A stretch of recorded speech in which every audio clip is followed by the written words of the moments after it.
Imagine uma roseira brava.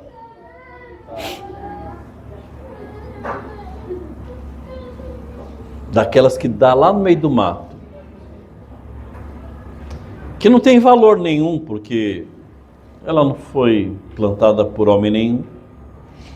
Está lá, nasceu, cresceu lá no meio do campo.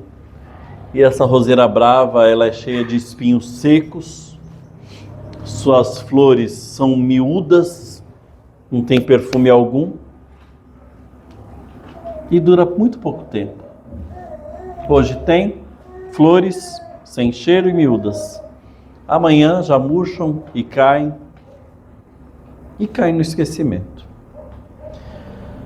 Essa roseira brava, ela representa a semente corruptível. A natureza corrompida que herdamos, uma natureza focada, sabe, em nós mesmos, com as nossas preocupações, tudo voltado para nós mesmos. É isso que ela representa. Mas pense que num determinado dia um jardineiro decide que aquela roseira que está lá no meio do mato, crescendo sozinha, com aqueles espinhos secos e aquelas flores miúdas, sem qualquer perfume, ele decide que ela pode ser muito mais do que aquilo. Só que esse jardineiro, ele não só vai lá e tira os espinhos e solta um cheirinho nas pétalas. O que ele faz é um enxerto nessa roseira brava. E ele traz uma haste de uma roseira nobre. Eu não sei se vocês sabem, mas eu trabalhei com uma empresa. Nossa, como que ela chamava? Butterfly? Não lembro o nome. Mas eles eram importadores de flores e rosas colombianas. Já ouviram falar nas flores colombianas? Irmãos, é um negócio gigante, extraordinário. Então, quando ele vê aquela roseira braba no meio do mato, o que ele faz? Ele resolve pegar o enxerto, né? Ele pega uma haste dessa roseira nobre, de uma espécie, talvez uma espécie colombiana, rara e eterna, e ele une aquela haste ao tronco daquela roseira brava, e a partir daquele momento, aquela roseira brava, a seiva daquela haste, daquela roseira nobre, começa então a circular e percorre toda aquela planta, e aquela semente antiga que dava aquela flor miúda e sem cheiro e sem valor nenhum, ela começa a produzir grandes e lindas flores. E agora ela produz de uma semente incorruptível. Muito bem, o resultado é onde antes havia só espinhos que feriam quem chegava perto. Agora começa a brotar flores imensas, perfumadas, resistentes. Nada mudou. Aquela roseira continua no meio do mato, no meio daquela terra, ou naquele solo, como se fosse o mundo onde nós estamos também inseridos. Mas a essência mudou a partir do momento que ela recebeu uma semente incorruptível, que ela recebeu uma haste nobre. Perceba que os frutos agora são outros. E é sobre isso que nós falaremos nessa noite. Essa mensagem, ela vai falar de duas sementes, uma incorruptível e uma outra corruptível. A semente corruptível é a que herdamos dos nossos pais. Agora a incorruptível não. Ela vai gerar frutos e frutos, bons frutos, umas bitelas desse tamanho assim de rosa. Mas o que nós estamos falando é que os frutos que ela produzirá são frutos de amor. E passaremos então a viver em amor. É o que Pedro diz nesse texto bíblico. Esses 3 versículos de 22 a 25 desse capítulo 1, os irmãos estão me ouvindo? Eu não estou me ouvindo, então, muito bem. Então Pedro, nesses versículos de 22 a 25, ele vai falar de um viver em amor. Ele vai falar que este vivendo em amor, ou viver em amor, é para isso que nós somos regenerados, que nós tivemos uma haste nova, um novo nascimento. Em nós foi implantado uma semente corruptível que permanece para sempre. Eu fiz para que a gente possa entender, eu não li o texto ainda, mas eu quero mostrar aos irmãos que nós podemos dividir esse texto em 3 pontos principais. O primeiro ponto, vamos lá, Vitor. Muito bem. O primeiro ponto, você vai observar que é uma exortação. Os 2 outros pontos, ou seja, os versos 22 que nós leremos agora, ele traz uma exortação à igreja. E os outros versículos seguintes, ele vai fundamentar esta exortação. E é engraçado isso, que é impossível não comparar com o trabalho, né? Mas quando você pega uma sentença do juiz, é a mesma coisa. Às vezes inverte a ordem. O juiz decide por determinada coisa, ele dá uma decisão, e depois ele vem e começa a fundamentar a decisão dele. Olha, decidi assim por essa e essa razão. Pedro, ele vai fazer a mesma coisa. Ele exorta, ele dá uma sentença, e depois ele começa a fundamentar a sua sentença nos versos 23 em diante. Tá bom? Eu quero que você descubra, olha só, irmãos, olha a deixa que eu estou te dando. Eu quero que você, depois de lermos juntos, descubra qual é a exortação, qual é a sentença, tá bom? Muito bem, vamos ler juntos no 3? 1, 3. Tendo purificado a vossa alma tendo em vista amai-vos de coração uns aos outros ardentemente. Para tirar um 10, quero ouvir de todos. Qual é a sentença que Pedro está nos dando à igreja? Pronto, vocês sabem de tudo. Que não acho que está fácil, uma igreja bem instruída, olha só, está fácil, né? Amai-vos, essa é a instrução. Agora nós vamos ver a fundamentação disso. Muito bem, a fundamentação no verso 23 diz assim, vamos lá? Pois fostes regenerados, não de semente corruptível, mas de incorruptível, mediante a palavra de Deus, a qual vive e é permanente. Muito bem, então a sentença é amai-vos. Por quê? Por que somos capazes de amar? Por que ele está cobrando isso de nós? Porque nós podemos amar. E por que podemos amar? Exato, porque nós somos regenerados. Não mais de uma semente corruptível, mas agora de uma semente incorruptível, mediante a palavra de Deus, que ela é permanente, certo? Vamos continuar na fundamentação, e o próximo ponto é que nós veremos nos versos 24 e 25, é o que realmente importa para nós, tá bom? Vamos lá? Pois toda a carne é como a erva, e toda a sua glória como a flor da erva. Seca-se a erva e cai a sua flor. A palavra do Senhor, porém, permanece eternamente. Muito bem. Pronto. É isso. 3 pontos que nós vamos ver. Exortação e fundamentação. Exortação, ele nos exorta a amar. Fundamentação, por quê? Porque nós somos regenerados justamente para isso. Para isso que nós somos, para isso nós fomos exortados. Esse verso 22, meus irmãos, que nós estamos tratando agora, trata-se de uma exortação. Quando nós falamos a respeito de exortação na nossa língua portuguesa, nós temos uma ideia de estimular. Eu exorto para estimular, para incentivar. Como também, quando nós falamos assim, ó, o pastor repreendeu, hein? Repreendeu não, exortou fulano de tal. O que passa na tua cabeça? Pode passar tanto de estimular, né, como incentivar, como você pode também ter a ideia, olha, foi exortado pelo pastor, hein? O pastor chamou a atenção, brigou, né, foi lá. Então, essa palavra na nossa língua portuguesa, ela pode ser traduzida dessa forma também, que é o seu outro significado, né? Olha só, quando o texto bíblico, se não me engano, não vou lembrar agora, mas o apóstolo Paulo, ele diz que ele exortou na cara quem? Lembram? Pedro. Por quê? Porque Pedro, quando estava com os crentes, se comportava como crente. Este mesmo Pedro aqui que nós estamos estudando. Mas quando ele estava entre os gentios, entre os judeus, ele queria se comportar como judeu. Então Pedro diz que ele exortou, ou seja, repreendeu, chamou a atenção. No Novo Testamento, meus irmãos, esta palavra, essa tradução, né, ela tem a ideia, ela tem o nome, a exortação ela é traduzida para a nossa língua, mas lá no original nós encontramos a palavra parakaleo, que é traduzido como exortar. Mas no termo grego, eu já falei para vocês agora, na nossa língua portuguesa, o seu significado. Mas a ideia ela é mais profunda na sua língua original, porque ela traz uma ideia de trazer para perto.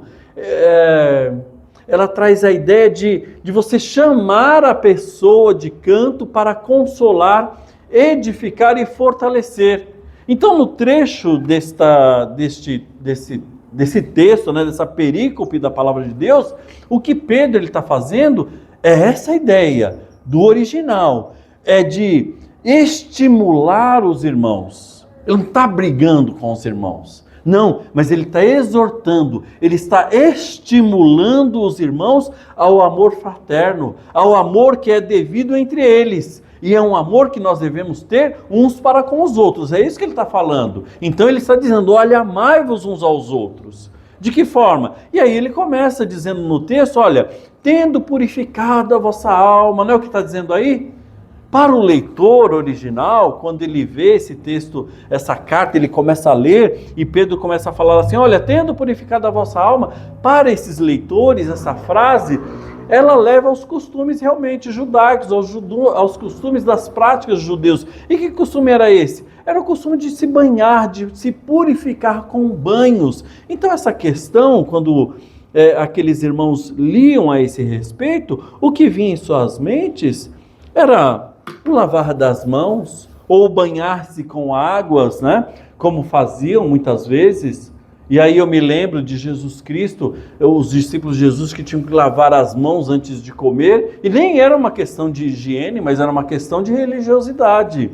Então ali, quando Pedro está falando, olha, tendo vocês purificados, não era uma questão realmente de higiene que passava nas suas cabeças, mas a questão mesmo de um ritual religioso. Então Pedro inicia o texto com essa presunção de veracidade. Que presunção é essa? Olha, agora que vocês já se lavaram suas vestes, lavaram o vosso entendimento, então Pedro ele está tratando todos os irmãos da igreja como se de fato crente fossem, como se de fato eles fossem realmente convertidos.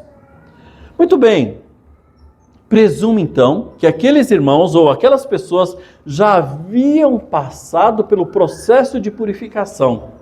Não a purificação do lavar as mãos, mas do purificar, que é o novo significado que traz no Novo Testamento, que é o purificar do interior, o purificar da alma, o purificar do coração. Por isso que Pedro está dizendo, olha, agora que vocês já tendo purificado a vossa alma, o interior de vocês, veja que, em outras palavras, ele está tratando-os como crente, como de fato eram crentes, e por serem crentes, ele poderia sim fazer essa cobrança, de amar uns aos outros. E neste texto também, o purificar-se não se dá mais pelo lavar, mas ele diz no texto da palavra de Deus que é purificar pela obediência à palavra de Deus. E era isso que Pedro ele já vinha tratando, meus irmãos, desde o começo do capítulo 1 dessa epístola. Eu quero mostrar para vocês alguns versículos que nós vamos ver que ele já vem trabalhando, ele vem construindo essa ideia de purificação. Olha só. No verso 1, ele diz assim no verso 1, né? Aqueles que foram santificados, não é isso? Deixa eu achar aqui, sim. Pedro, apóstolo de Jesus Cristo, aos eleitos que foram forasteiros na Galácia, Capadócia. Verso 2, eleitos segundo a presciência de Deus em santificação do Espírito Então Pedro já vem falando disso, de purificação, agora no verso 22. Ele vem falar de santificação pelo Espírito no verso 2. No verso 3 ele vai falar também, segundo a sua grande misericórdia, ele nos regenerou. Então ele vai falar de purificação, de regeneração. E agora no verso, ele vai falar, santificação, fala de regeneração, agora ele vem falar de purificação. E essa purificação não mais pelo lavar das mãos ou pelos banhos que eles tomavam, que era o costume, você pode ver isso no Antigo Testamento. Então diz que eles foram purificados, esses irmãos, e por isso eles deveriam amar uns aos outros, eles foram purificados pela obediência à verdade. E mais adiante, ele revela que essa verdade ao qual esses irmãos foram purificados é a verdade da palavra de Deus. E anos mais tarde, nossa, eu acho isso incrível, como a palavra de Deus ela vai se amarrando. Veja só, na antiga aliança se purificavam com banhos, com lavar das mãos.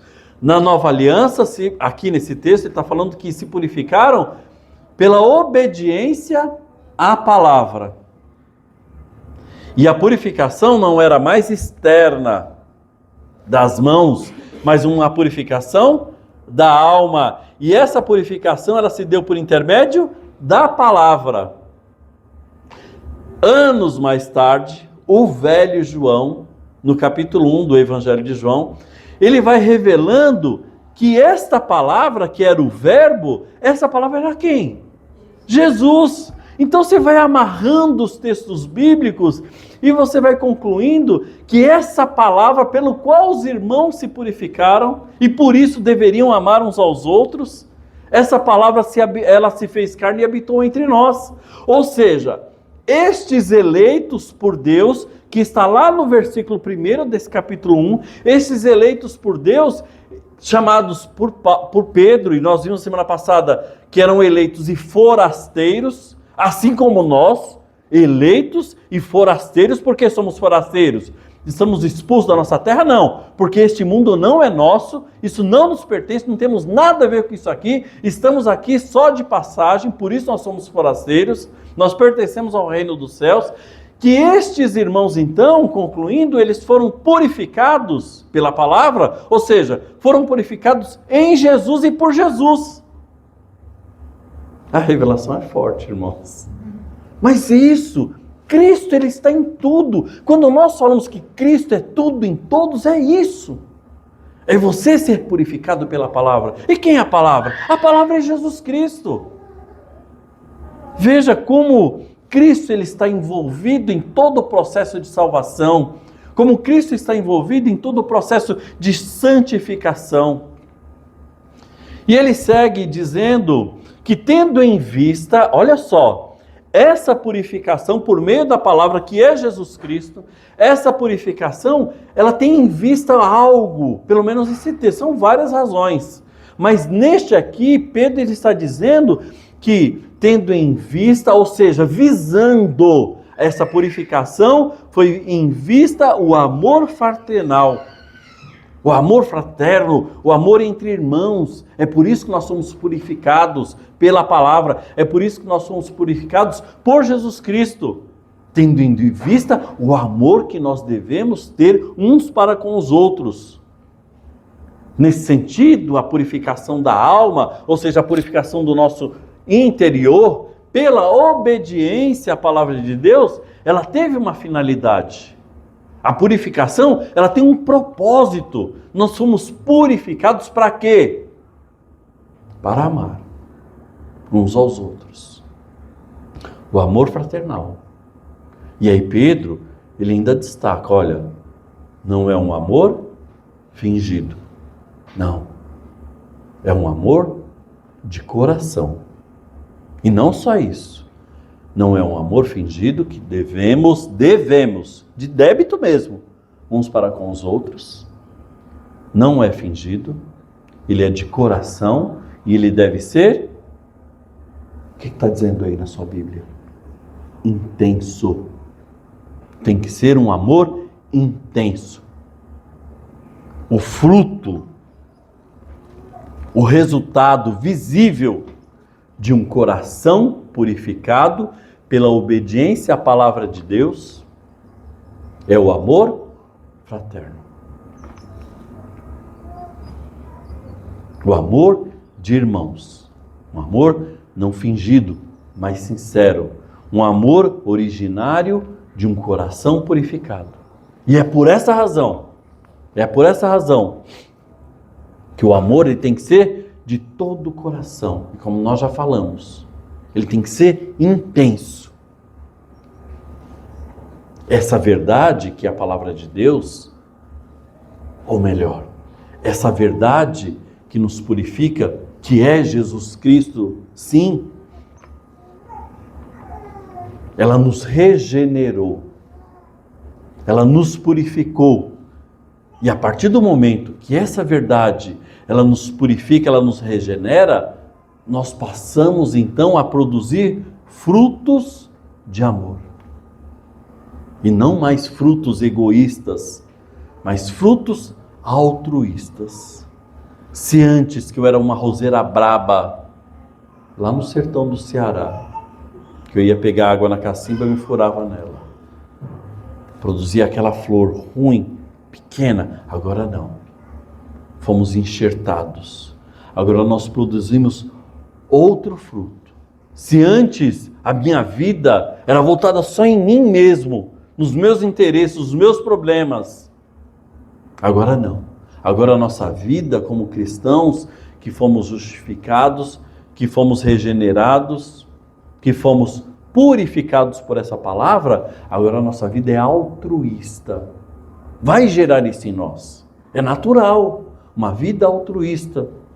Porque agora nós não vivemos mais na individualidade se importando consigo mesmo. Mas passamos a viver em comunidade, passamos a viver em corpo. E o viver que antes era individual, eu comigo mesmo, agora passa a ser um viver coletivo. Um viver se importando uns com os outros em atitude de amor. Um amor verdadeiro e intenso. A atitude de se doar. É assim agora a vida daquele que foi purificado pela obediência à palavra de Deus. Filipenses 2,4, eu não trouxe no slide,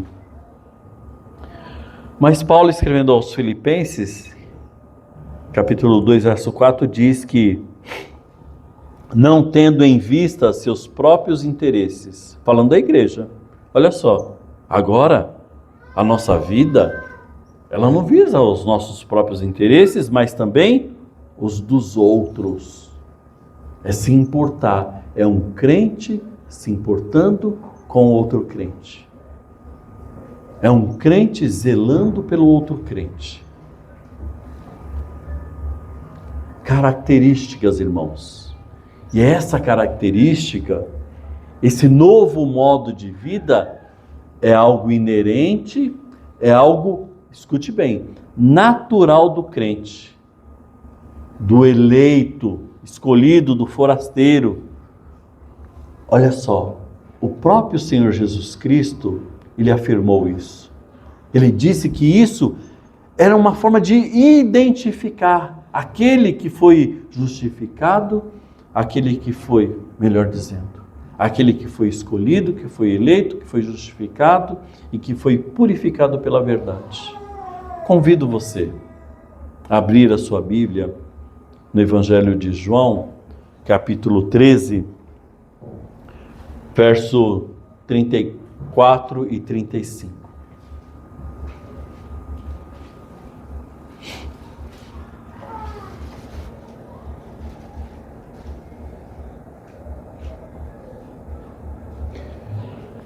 Presumo que a maioria deve estar com a NVI. Se isso for verdade, penso que podemos ler juntos. Mas eu não estou com a NVI. Espera aí. Vamos ler juntos. Só um instantinho, vou abrir no meu aplicativo. Eu estou com a NA. É Evangelho de João, capítulo 13.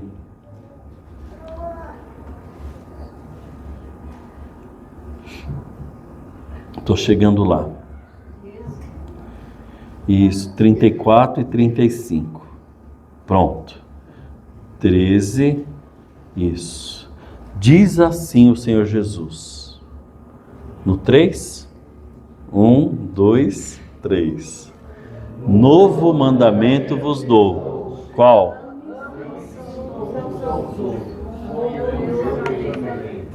Vocês devem amar-se uns aos outros. Por isso todos saberão que vocês são meus discípulos, se vocês se amarem uns aos outros. Muito bem. É um mandamento que o Senhor Jesus Cristo está dando àqueles que foram eleitos, àqueles que foram regenerados, justificados e purificados pela obediência à palavra do Senhor. Novo mandamento vos dou. Qual é o mandamento, Senhor? Eu falo, peraí. Jesus dizia, olha, que vos ameis uns aos outros assim, ou da mesma forma como eu vos amei, que também vos ameis uns aos outros. E olha só o que diz o verso 35, nisto conhecerão todos que vocês são os meus. Como que as pessoas vai bater o olho em nós e saber que somos discípulos de Jesus? Exato, é isso aí. Característica inerente do crente. Se tiverdes amor uns aos outros. Isso aqui é o mandamento. Esta é a exortação. Muito bem, isso aqui nós já vimos. Já vimos. Ué, por que voltou? Vitor, você não vai acreditar, filho, mas parou. Ah, agora foi. Muito bem. Estou perdido. Sim. Então, ele deu uma ordem, ele deu uma sentença, e a sentença é amar. E podemos amar, porque em nós foi enxertado uma nova semente. E essa semente é a fundamentação que nós vamos ver agora. A fundamentação diz assim, vamos ler juntos? Pois fostes regenerados, não de uma semente corruptível, mas incorruptível, mediante a palavra de Deus, a qual vive e é eternamente. Vimos agora há pouco, no texto anterior, que espera-se que o crente, ou seja, aquele que foi purificado pela obediência à palavra de Deus, ou purificado pela verdade, ame de coração uns aos outros. É isso que se espera. Agora nos versos 23 a 25, que nós vamos ler mais adiante, Pedro ele vem fundamentar essa exortação. E ele revela aos seus leitores o que ele fez para chegar a essa conclusão que devemos amar uns aos outros. Bom, primeiro, Pedro ele aborda a questão falando da semente corruptível e da semente incorruptível.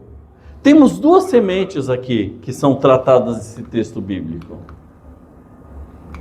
Não tenho ela aí. Temos duas sementes que são tratadas nesse texto bíblico. Uma semente corruptível, que é uma semente contaminada, e uma outra pura. A contaminada, ela vai gerar em nós frutos ruins, como uma roseira braba, e a pura vai gerar bons frutos, que é o fruto do amor, que nós estamos tratando. Então, a primeira semente que os gerou, nós não fomos gerados por uma semente? Fomos, né? Muito bem. Só temos adulto aqui, então talvez eu use uma outra palavra que possa escandalizar as crianças, mas como somos adultos, não vai escandalizar ninguém. A primeira semente que os gerou era uma semente corruptível, uma semente corrompida, contaminada. Que semente era essa? Se não era a semente do nosso pai. Semente, sêmen, sim, uma semente do homem. Era uma semente corruptível, assim como tudo neste mundo é corruptível, tudo está contaminado, e contaminado com o pecado. Quer um exemplo disso? Muito bem. Não sei se isso acontece com Gabriel, com um monte de filho que ele tem, Mas olha só, quando o Rafinha começa a fazer alguma coisa errada, isso não acontece lá, né? Eu duvido que Elisa faça isso. Mas pensa assim, olha lá, ó, tá vendo? É o Gabriel. Não é isso que nós falamos dos filhos? Quando o filho começa a fazer algo, a criança começa a apresentar os seus primeiros sinais dessa natureza pecaminosa, já começamos a identificar a característica do pai na criança. O que as mães falam? Ó, puxou quem? Puxou o pai. Não, é a natureza do pai. Não poderia ser diferente, meus irmãos. Uma semente de laranja vai dar laranja, não vai dar outra coisa. Não vai produzir outra coisa que não seja laranja. Então, se a semente ela é a semente do pecado, é uma semente que já foi corrompida, é a transmissão do pecado, pecado ela vai produzir. E assim éramos. E é dessa forma nós herdamos dos nossos pais a natureza pecaminosa transmitida através da semente. E o que vamos produzir será os mesmos frutos pecaminosos que os nossos pais produziram ou ainda produzem. Veja só. O texto bíblico agora ele fala de uma outra semente, não mais essa corruptível. Mas ele vai falar que nós somos gerados, não, regenerados agora por uma semente, que é a palavra de Deus, uma semente incorruptível. E se ela é incorruptível, ela é uma semente pura. Uma semente livre do pecado e é uma semente que permanece para sempre. Não só a semente em nós, mas também a palavra de Deus. Neste capítulo aqui, nós já vimos lá em 3, e agora nós estamos vendo também no verso 23, que os eleitos de Deus, lá do verso 1, tudo interligado, que eles foram regenerados, ou melhor, não, eles foram gerados não, eles foram regenerados. Ou seja, gerados novamente. Não só nasceram, mas nasceram de novo. E agora é um outro nascimento. Um nascimento que diz lá no verso 3, pelo Espírito. Ou, como diz aqui no verso 23, pela palavra. Lá no verso 17, que nós falamos na semana passada, e eu estou falando dos versículos para você ir olhando, para você ver que a ideia de Pedro ela está toda amarrada uma na outra. Na semana passada, no verso 17, nós falamos, ora, se invocais como Pai, ou seja, presume-se que fomos regenerados, ou seja, presume-se que Deus é o nosso Pai e que nós somos regenerados com essa semente pura, incorruptível de Deus Pai, que é a verdade, que é a palavra, que segundo João é o próprio Jesus Cristo. Agora veja bem, se de fato nós sofremos a ação do Espírito Santo em nós por intermédio da palavra, nós teremos indícios claros e evidentes, ou indícios, olha a palavra bonita agora que eu vou falar, hein? Cândidos, de claro deixar alvo, como a cândida, é isso mesmo. Então, vai ter evidências, teremos indícios claros, evidentes e cândidos da natureza do Pai. Veja bem, antes, quando você via um filho fazendo algo errado, puxou o pai, é a natureza do pai.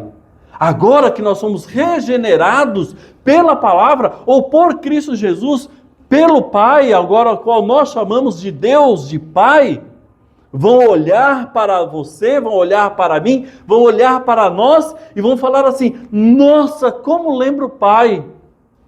Olha só, aquela pessoa parece Jesus falando. Veja só, é tão zeloso, cuidadoso, dedicado, amoroso, como o Deus Pai. Percebem a diferença? Antes comparávamos pelo pecado dos nossos pais, mas agora que, segundo Pedro, nós fomos regenerados, agora nós temos que puxar uma outra natureza, uma natureza pura, santificada, que é a natureza do nosso Deus, e numa das mensagens, nós falamos que este Deus que nós agora chamamos por Pai, porque Ele nos gerou novamente, nos dando nova vida, nós tínhamos que ser igual a Ele. Lembram como que nós tínhamos que ser igual a Ele? Sermos, para tirar um 10, irmãos, santos, mas não é santos, fala santos.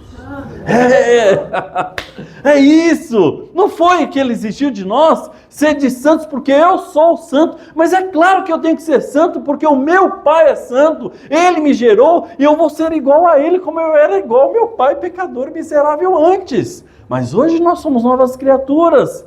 É por essa razão que o amor de todo o coração, o amor intenso que nós somos exortados no verso 22, ele tem que ser intenso. Este amor que Pedro está cobrando de nós como igreja, é algo que tem que ser natural para nós. Por que natural? Porque nós temos a natureza de Cristo em nossas vidas agora. Porque nós somos regenerados. Veja que nós estamos trabalhando com uma presunção de que nós sofremos essa regeneração. E se de fato nós sofremos, nós produziremos agora um fruto de um amor intenso, um fruto de um amor de coração. E quando nós falamos que nós produziremos isso sem esforço, falamos de natural, é produzir mesmo sem esforço. É você agir naturalmente, cuidando, zelando uns pelos outros. Sabe aquela máxima? Quando nós vamos falar de uma pessoa que não tem jeito na vida, a gente olha para ela, olha, isso aí, sem chance. O que nós falamos? Isso aí, só nascendo de novo. Já ouviu isso? Já falou isso de alguém? Jesus já disse isso a Nicodemos. Sem chance, amigo. Jesus trocando aquela ideia, né? Olha, amigo, sem chance. É necessário? É nascer de novo. Não tem como você simplesmente tirar os espinhos da roseira braba, pintar as suas folhas, jogar um cheirinho nas... Não adianta. Tem que ir na raiz do problema. Enxerto, nova semente, incorruptível, nascer de novo. Muitas evidências, ou melhor, poderemos dizer que muitos frutos produzirão os discípulos de Jesus, mas Pedro está destacando o amor fraternal, não fingido, mas intenso e de coração.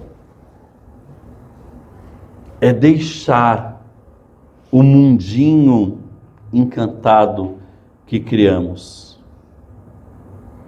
mas viver em doação uns aos outros. Isso é amor. Poderíamos perguntar como? Se interessar pelo problema alheio, dar aquilo que seu irmão necessita.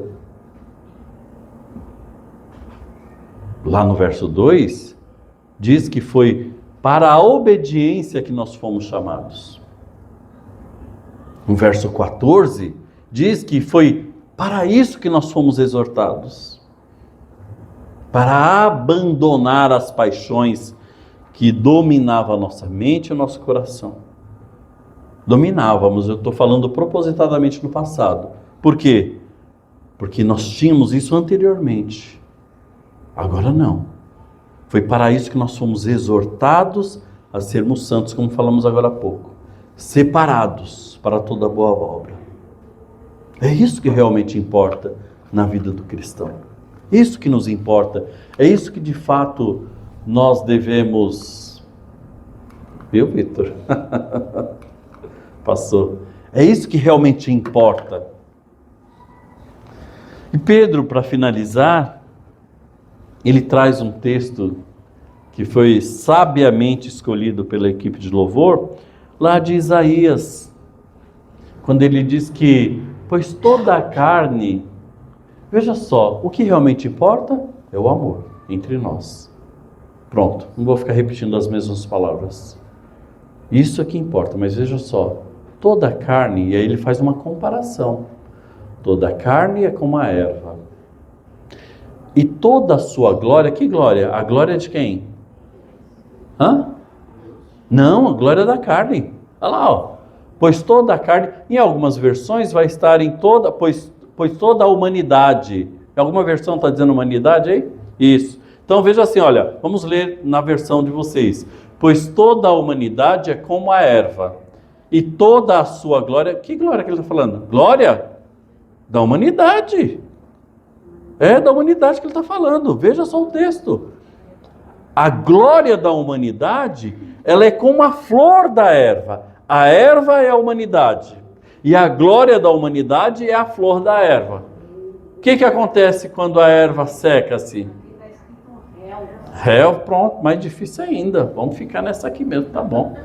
Então veja só. O que acontece quando seca-se a erva? A erva quem é?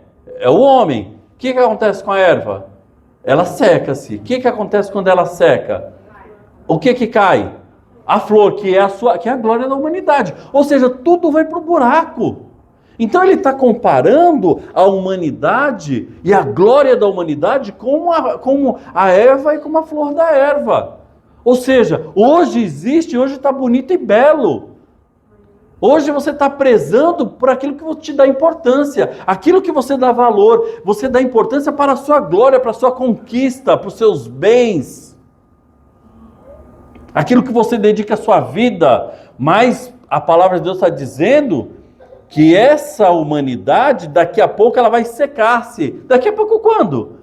Irmãos, acredite em mim e no Denner, é um estalar de dedo, a gente fica velho rápido, né, Denner? Poderia falar outra pessoa, mas aqui eu olhei para o Denner e falei, vou no Denner mesmo. Não é assim? Irmãos, a gente é novo, é rapidinho, não, Romildo? A gente envelhece rápido, a vida passa rápido, como uma erva, e toda a nossa beleza, a nossa glória, o que acontece? Vai para o buraco junto. E aí ele fala, olha, mas a palavra de Deus não. Ou seja, é isso que nós temos que dar importância. A palavra de Deus não. Ela permanece para sempre. E ele finaliza dizendo, olha, essa palavra é o evangelho aí que eu estou anunciando para vocês. É isso que vocês têm que dar atenção. É isso que vocês têm que dar valor. Então Pedro, neste ponto, ele vai insistir e passa a mostrar a brevidade da vida e a inutilidade das conquistas humanas. Inútil, irmãos, inútil.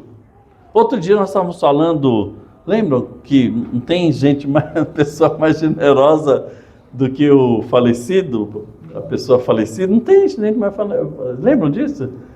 Que o falecido conquista tudo na vida e ele é tão generoso que quando ele vai embora, ele deixa tudo. Não leva absolutamente nada. Então ele está falando isso, comparando o homem com a erva do campo e as suas conquistas humanas por meio das suas paixões, como a erva dessa mesma erva, como a flor dessa mesma erva. Por fim, o comentarista, ele faz uma